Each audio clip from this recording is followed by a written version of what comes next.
It's a country in chaos where the mob rules. In Zimbabwe, hundreds of white-owned properties have been seized by so-called war veterans. Farmers have been terrorised, savagely beaten, even murdered, and so have political leaders who've dared to speak out against the violence. Now, behind the rampage is a sinister figure who defiantly goes by the nickname Hitler. And behind him, Robert Mugabe, a president desperately trying to save his tottering government. As Liz Hayes reports, this basket case of a nation is now sliding ever closer to anarchy.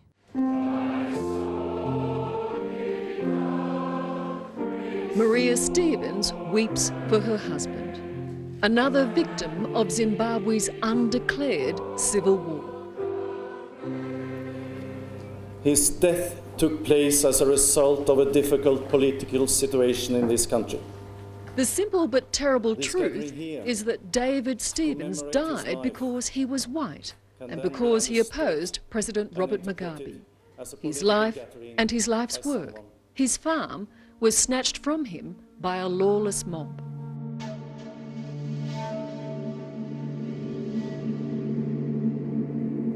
I've got nowhere to live. I don't know how much money I've got.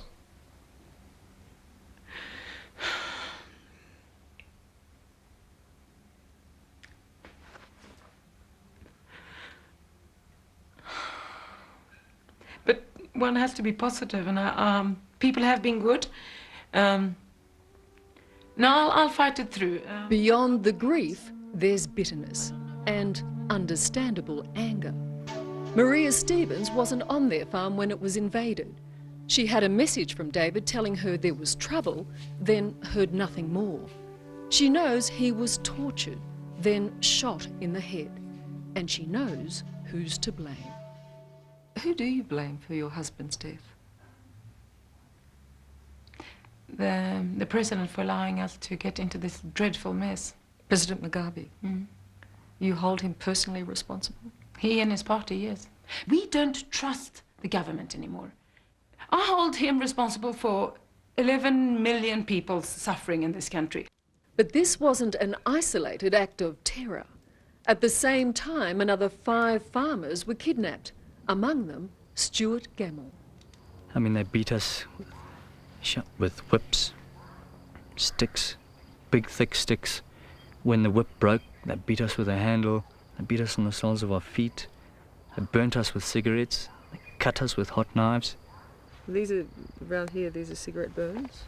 Stuart Gemmell's abductors were black war veterans who'd fought and won independence in another war 20 years ago. Their struggle then, they told him, was about land. Now they were going to take it. Did you think you were going to lose your life? Yes.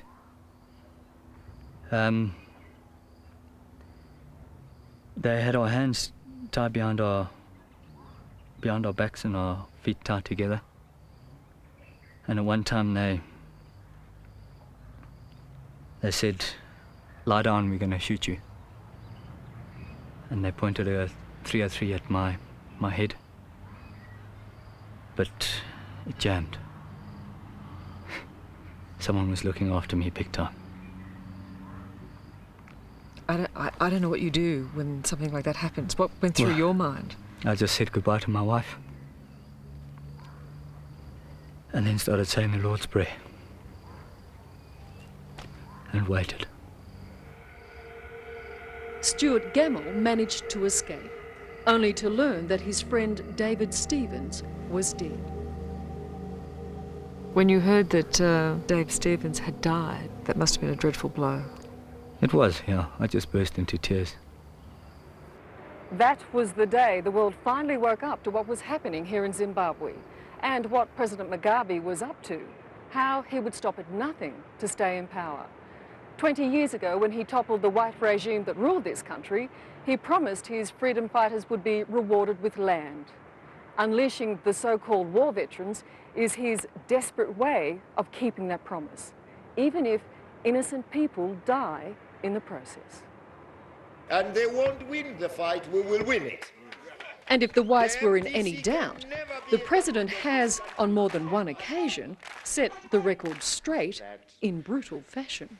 You are now our enemies because you really have behaved as enemies of Zimbabwe, that we are full of anger, and our entire community is angry, and this is why you have the war veterans now, seizing land.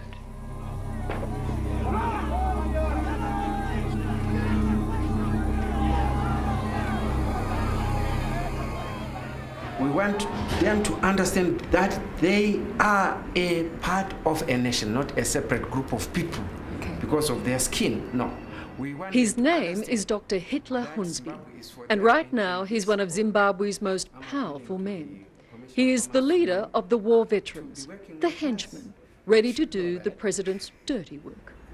Do you regret the violence? Do you regret the deaths that have occurred? Do I regret the deaths? Do you think I'm a killer? I'm not a killer. Do you think I'm violent? Am I? You tell me. I don't know. You tell me. From the looks of everything, or the looks of myself, am I violent? There has been violence, though. Am I violent? If I'm not violent, yes, I'm going to tell you that I'm not violent. But then that means I don't like violence. So you do regret there have been deaths? Of course, yes. I'm not a killer.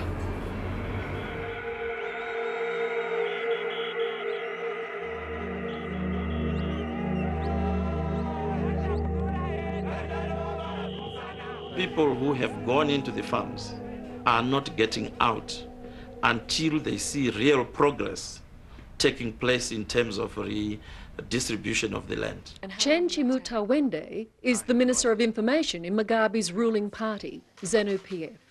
Again, he leaves no doubt in your mind that the farm invasions are government-backed. He's angry too, but his anger is directed at us, the Western media, not the murderers. When black people die, like 1 million people die in Rwanda, the whole world, the Western world, is not worried. When 2 whites originally from Britain die in Zimbabwe, the whole world press is descending on us. Just for 2 whites we have died. You believe the rest of the world is racist? Yes, it is. Especially the Western media is racist. It has always been. The whole tragedy is that life in this country is becoming cheap. Paul Nyati is a leader of Zimbabwe's main opposition party, the Movement for Democratic Change, the party to which David Stevens also belonged. We began to see something that we were all frightened of. We saw a man that had no intention whatsoever of relinquishing power, a man who says, if I can't rule this country, nobody else is going to. I will take it down with me. This Mugabe-sponsored chaos is really all about crushing the opposition, which grows stronger by the day. And although it hasn't been widely reported, already 10 black members of Paul Nyati's MDC have been killed. Our people are just beginning to emerge from years of exclusion. Now this is an opportunity for them to make choices. This is an opportunity for them to exercise their rights as citizens. And then they get killed. Mugabe hopes to save himself and his government out here in the countryside. He's playing to poor subsistence farmers, leading them on with promises of their own land. To them, land reform is a simple matter of survival, and rich white farmers are easy prey. Commercial farmers are white, commercial farmers are supposedly rich. That combination provokes jealousy, and I mean, you blame all your problems on somebody else. If that person happens to be white, they become a very visible and vulnerable target. But by targeting the whites, like tobacco farmer Bruce Gamble, Mugabe risks driving his already bankrupt country right over the edge. So without tobacco, you can't operate, and the country can't operate. Correct. That would be correct, yes. While we were there, Bruce's farm was still occupied by war veterans. An already risky situation became even riskier for him and us when one of the leaders demanded to know what was going on.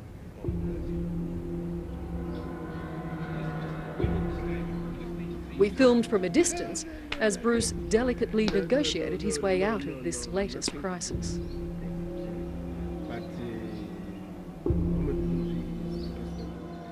So when you're told that you may have to get off your farm, that doesn't spell well for anybody.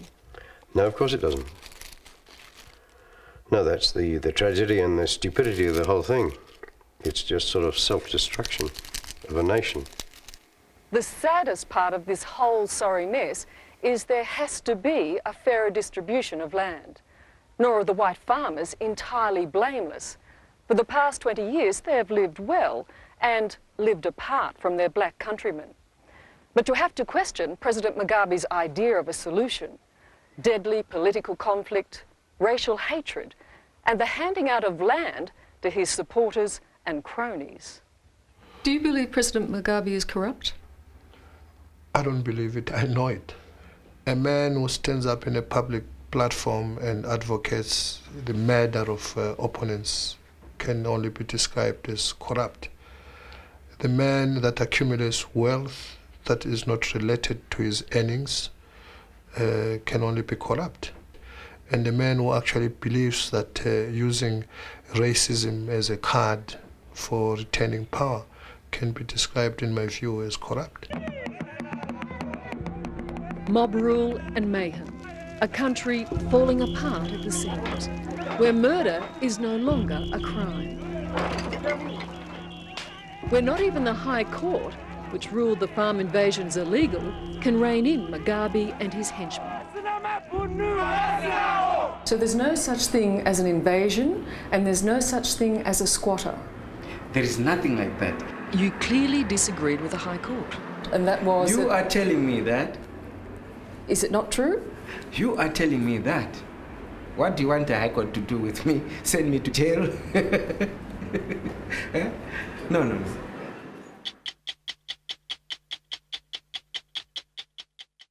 Hello, I'm Allison Langdon. Thanks for watching.